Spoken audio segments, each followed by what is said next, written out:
Hello and welcome to Forever Rugby on Forever Sports. For today's preview, as the Scarlets host the Stormers, a very important match for both sides. And the Scarlets will know what they have to do as they run out, because they are potentially playing for a place in the Heineken Cup, depending on what happens between the Bulls and the Ospreys, who take on each other tonight. But for the Stormers, it's a case of them having to go out, having to get the job done, with a potential home semi-final, if they were to get that far, actually up for grabs.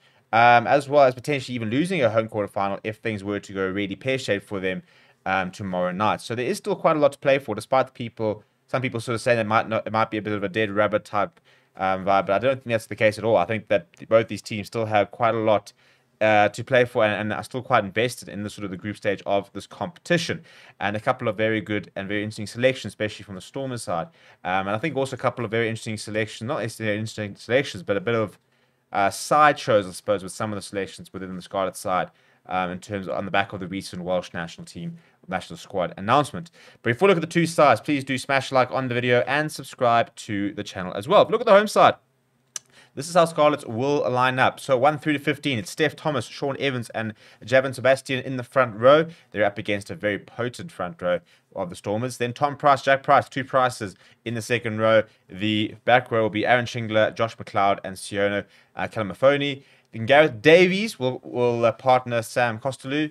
And then Ryan Conbeer, Liam Williams, the two wings. Johnny Williams, Jonathan Davies captaining the side, and Tom Rogers. Now, a very, very big game for somebody like Jonathan Davies, because he has not been selected for the Welsh squad to come down to South Africa. So we're talking about someone who has played as much rugby as almost possible. You know, one of the most experienced players in the world. You know, he's an international centurion, and he's not been selected to come down and play against the Springboks in June, July.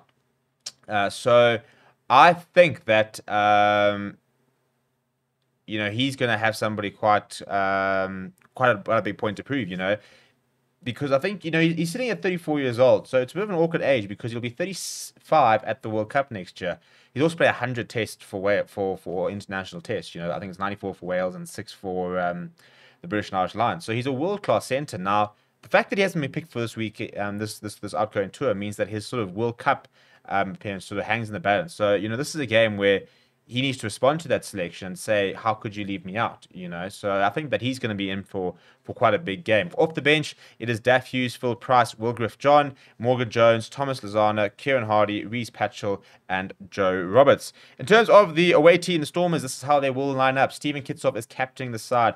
JJ Kotzer comes onto the is at hooker, and Andre Hugo Fenter is on the bench. So the hooker crisis for the Stormers, a bit of light at the end of the tunnel with those two both back in the 23.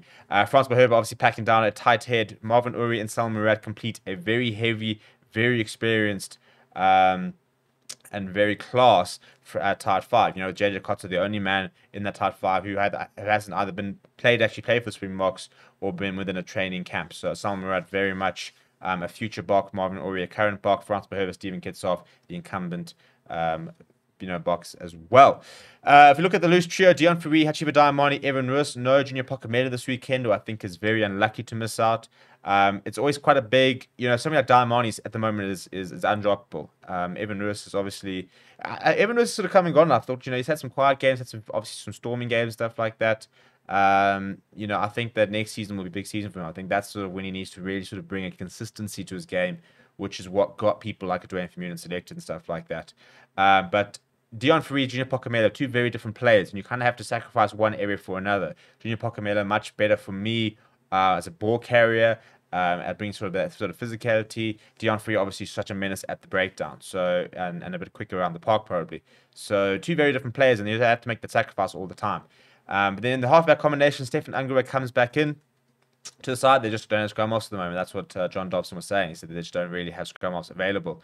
Martin Liebach is looking to try and finish the group stages as the leading point scorer. Leon Zas, Siebreda Sanatle, Warwick Gelant, the back three. Damien Villan, Saru, and Nal is the midfield combination. And unfortunately, coming to probably the end of what we're going to see of this Damien Willems, Gelant, Liebach sort of three that's going around, with Warwick Gelant having been confirmed to be talking to a French club for a move next season. John Dobson basically saying that they've kind of resigned themselves to the fact that he will not be at Stormers next season. Unfortunately, it does sound like off-field issues are a massive factor in that, because he's under a lot of pressure So yeah, whatever it is, hoping everything can be sorted out for Warwick Geland. Off the bench though, it's Andre Hugo Venter, it's Brock Harris, Neetling Bashir, Ernst van Rijn, Namaklaba, Marcel Tennyson, Gordon Masimba, Cornel Smith.